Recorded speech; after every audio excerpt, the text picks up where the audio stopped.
well, it wasn't so much of a proxy war. The Soviet Union was barely involved. Stalin did give a green light for the North Korean invasion. Right.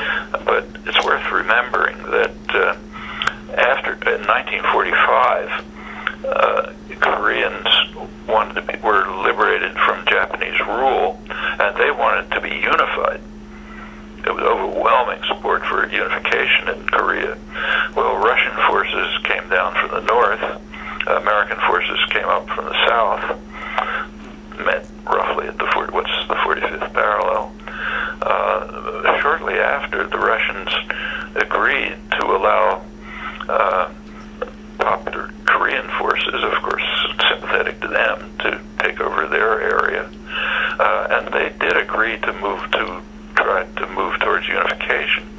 The U.S. installed a pretty harsh dictatorship in the South and maintained a huge military presence. It refused to tolerate any talk about unification. That led to a lot of many uprisings, guerrilla wars and others in the South, many atrocities. There were also cross-border attacks, South Korean forces going north, North Korean forces going south, and the actual invasion was just a large-scale case of one of these, which happened to go all the way. The United States intervened. There was after they reached the 45th parallel, the parallel dividing the north and south, they moved on to the Chinese border. By the time it reached China, China warned that if it came near their border, they'd enter, and they did, and they drove the American forces back, essentially to the border. And then there's an uneasy truce after that.